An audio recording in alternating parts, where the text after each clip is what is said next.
Is it a gift box or a scrapbook? Find out today on the Scrapbook Showgram.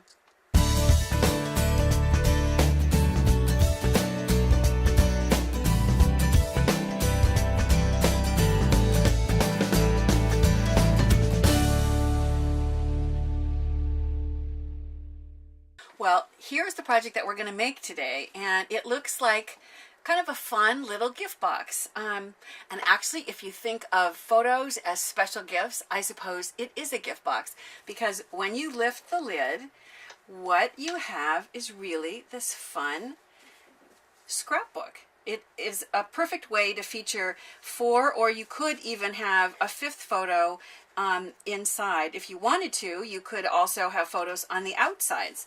But if you look at it, you can see that it's simply 2 strips of paper that have been crisscrossed together that fold up perfectly, and what holds them together as the box is this great little lid. It actually is like the glue that holds it together, except the beauty of it is it's glueless. Okay, we're going to see how to make this lid, and it's amazingly simple. I started with a 12-inch square, and you want to take a straight edge and a pencil, and you're going to lay it down, and you're going to create a line from corner to corner. I've already done it. If I turn it over, you can see on this side that I've already used that straight edge to draw a line on the diagonal on all 4 corners, so that I've got my X. And now it's time to start folding. And you're going to take one of the edges, and you're going to take that corner. Hopefully you can see right in there. You want to line it up, get that first point right where, at that intersection where those diagonal lines meet, and then go to the next corner and do the same thing. You're going to continue this way and go all the way around. You're going to fold all 4 corners this way.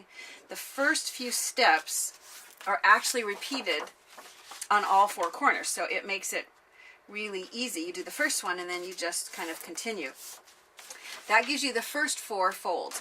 Now for the next set of folds, I'm going to take one of the corners, and this time I'm going to bring it in, and I'm going to line the tip up with the fold that I just made, and aligning it also with the pencil lines. So I'm going to go ahead, do my next fold. I'm going to turn. You're going to do the same thing, continue this way all the way around. When I get to this next one, there's 2 folds here. You want to go to the furthest one. This is the one that you use for this set of folds, and then do the same thing with the final corner. So you now have the second batch of folds, and the third batch of folds are really simple. You're going to just take the corner, and this time you're going to line it up with the very first fold you come to, and once again right along the pencil line. So I'm going to turn this and make the same fold on all 4 of the corners. Believe it or not, this is going to complete the folding.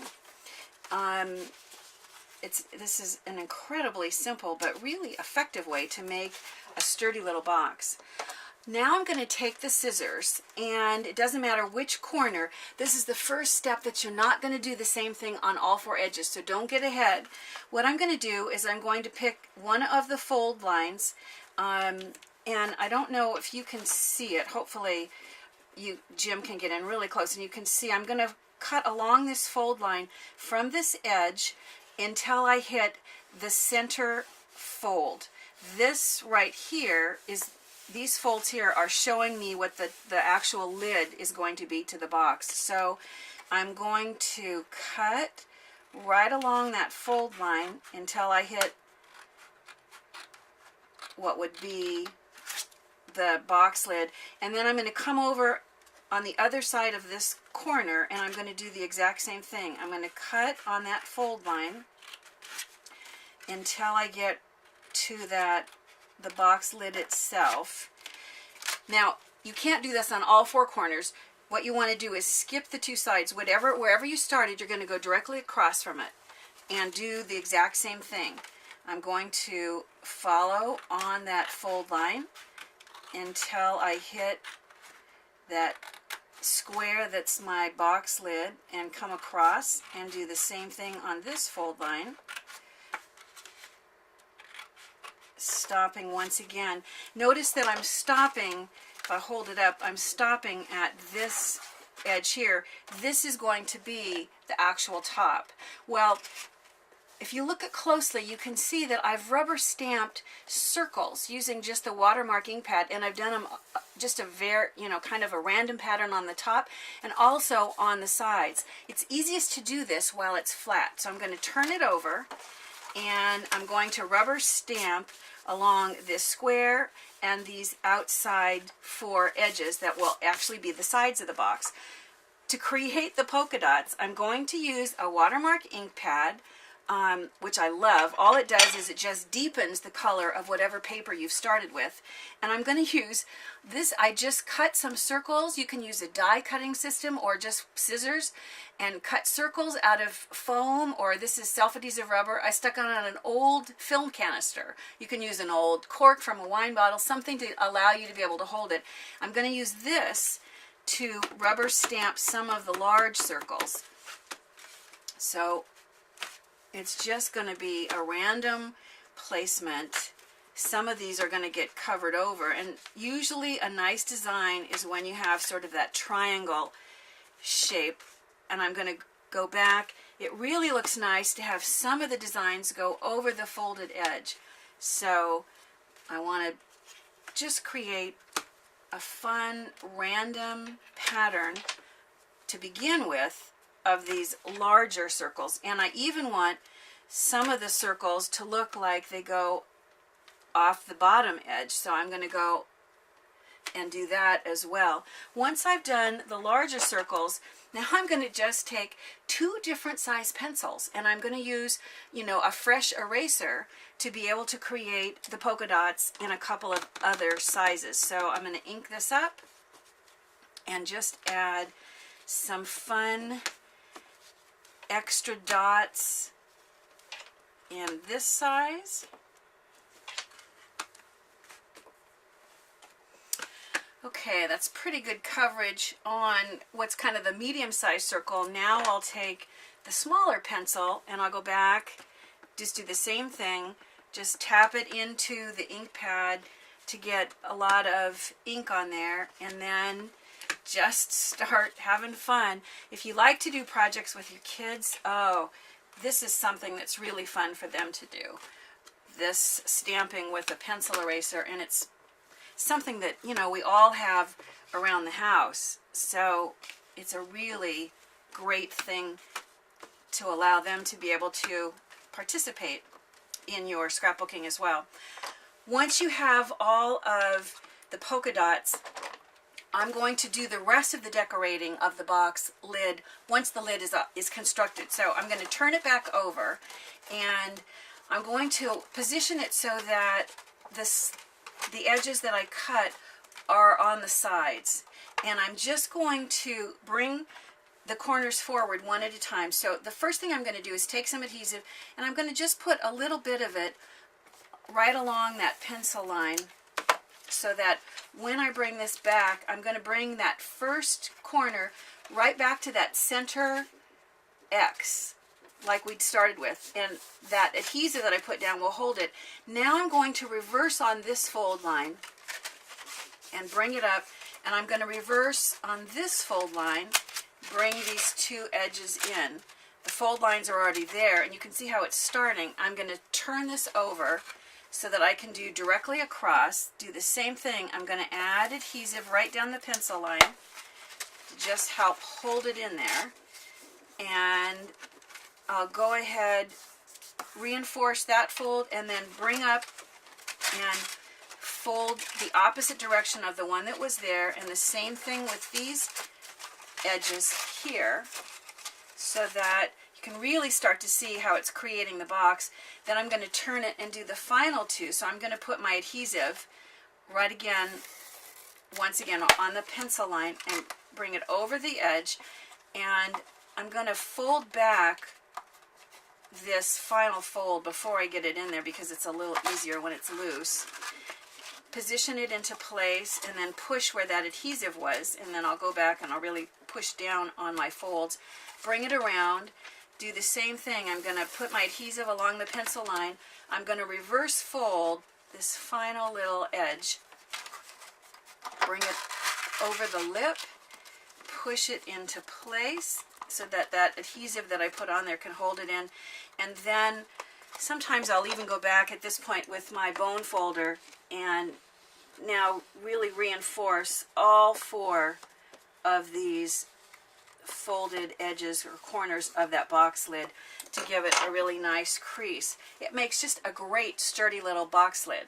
Now, in order to decorate it, what I'm going to do is I'm going to take a couple of different things. I'm going to take this black, and I've added some white stripes to it using just a white Sakura pen. It's a jelly roll pen, and it's a great way to add detail. Sometimes you just can't find the pattern paper that you want, and you can easily make it yourself.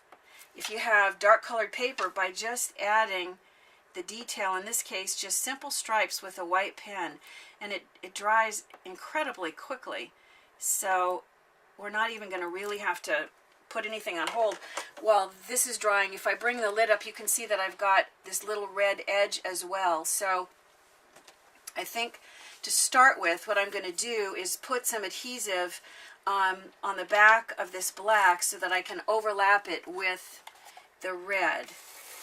And I'm going to go ahead and put adhesive on the whole thing because I want it to stick also to the lid. I'm going to overlap just a tiny little bit, so I just want a little bit of that red to show. I have one end. Looks like my red is a little longer than my black. Hopefully, I pre-measured so that hopefully they're going to be a good size for the whole lid. And now, because the red doesn't have adhesive, I'm going to go back and add a little more adhesive to the red. And I just have this as just a band, basically, you know, somewhat in the middle of this box lid. So I'm going to set it down, eyeball it when it looks like it's pretty straight, go to one edge, I'll pull it around, want to make sure that I have enough. Whew, pretty close. What I'm going to do is trim off where it would overlap, because I want the inside of the lid to be nice looking too. So I'm going to just trim that edge, bring this around, overlap this, and then I'll trim off the excess from this edge the same way. And then I'll go ahead and really press down on so that I have a nice bond with that adhesive onto this first embellishment on the lid. Now, if you look back at mine, I also have a little die cut flower. I used a Sizzix machine to die cut this white flower, and I'm going to place a little bit of orange behind so that it will show through as the center of the flower. So I've gone ahead and I've put a little bit of adhesive on the white already. All I'm going to do is just trim off a little chunk of orange, like you see here, that I'll grab my tweezers so I can try to keep my fingers out of the way and let you see. So I'm going to go ahead and position this so that it shows through those holes, like so. And in this case, I also want to lift it up a little bit. So I'm going to take a little bit of foam adhesive,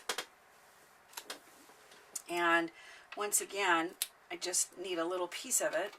So I'll place it here on the flower, on the back side, and then when I remove the backing on this other edge, I'll turn it over and go ahead and position this onto that band.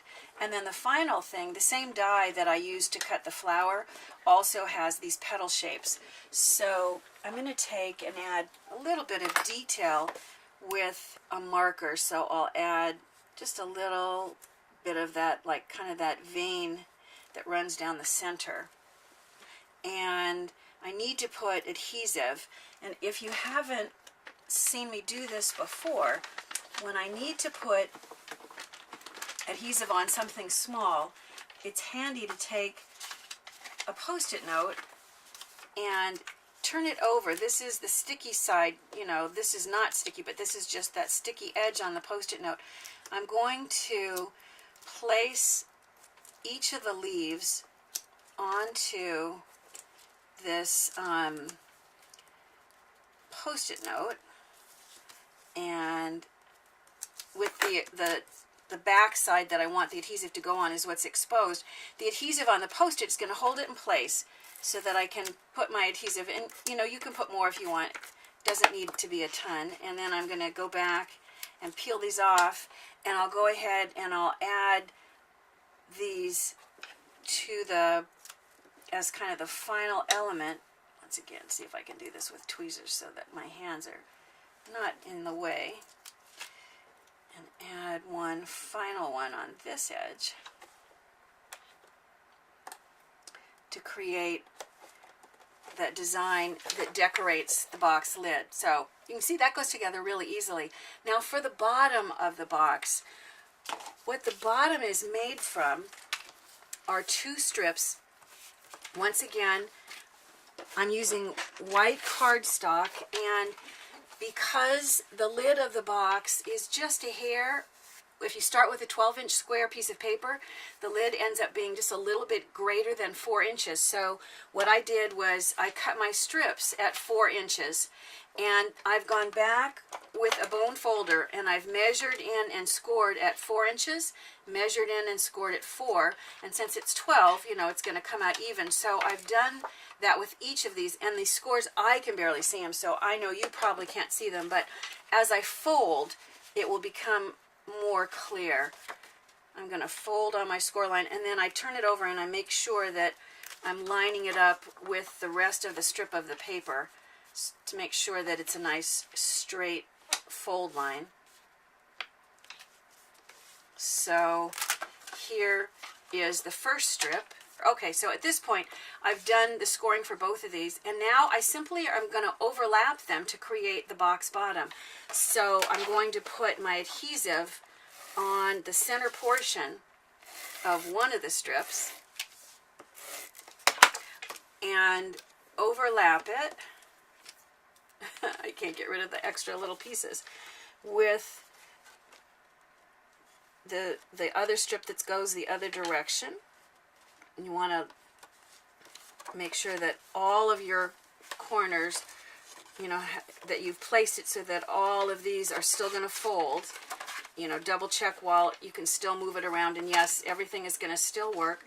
So here's going to be the box, and now it's time to decorate it. And it was really simple. All I did was I added some yellow vellum to create these stripes. So let me show you. I started with vellum that I'd run through a Xyron machine to add the adhesive, and in order to make it easy to remove the backing, I've gone ahead and first I've stripped away just a little piece before going back and cutting out these just wavy stripes with a pair of scissors.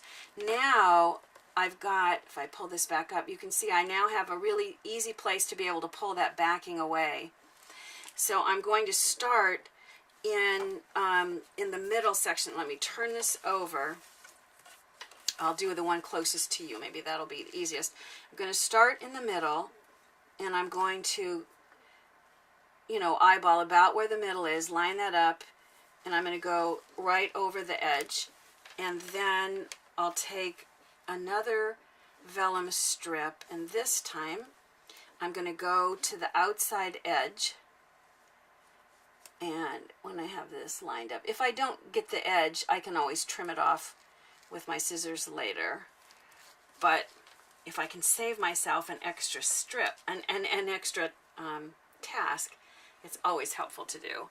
So now that I have the outside edge, it's easy to go back and just center in between those two the third stripe. One of the advantages to cutting these stripes with scissors and making them wavy on purpose means that if they're not exactly positioned so that the spacing is exactly even between all of them. The waviness makes it so not only does your eye not really notice if they're not perfectly spaced, but it also kind of seems like it was done on purpose, like you sort of wanted that kind of random look. So I'll get this last stripe down, and I'm going to leave these because it's handy to go back after you've done all the four corners. You can go back and put a colored strip to cover over that, like you can see that I did on the base here, and it gives extra stability, plus it means you don't have to be so careful when you're putting all the stripes. Now once you've done all four corners, it's going to create this exact idea that you've seen here in the original. Now to open this up, now it's time to position the photos. Well, since my photos that I'm printing are a 4x6 size, it's really perfect because these are 4-inch squares, each of these sides. I have to do very little trimming on my photos as well. So I'm going to take this picture, and I could put it on the photo, but it makes more sense for me to put it on the side, the inside side of the box. That way I'm not trying to figure out where to stop the adhesive. So then I have to look and decide, you know, I'm going to trim some of the edges. Obviously I want to make sure that I get all of Kate and her boyfriend. And then there are several other photos that also feature the dog, so I'm not as worried about getting every little piece of the dog in this particular shot. Once again, I want to fold it and make sure that it will fold up. My photo must be a tiny bit larger, or it could be, I don't know how easy it is for you to see, but what I'm doing now is I'm trimming along the side of the box to just remove the excess that is hanging over the edge of the photo. And I'll do the same thing, see if I can do this direction so I can still hold it and you can see without my hands in the way. And I'll go ahead and I'll trim this one.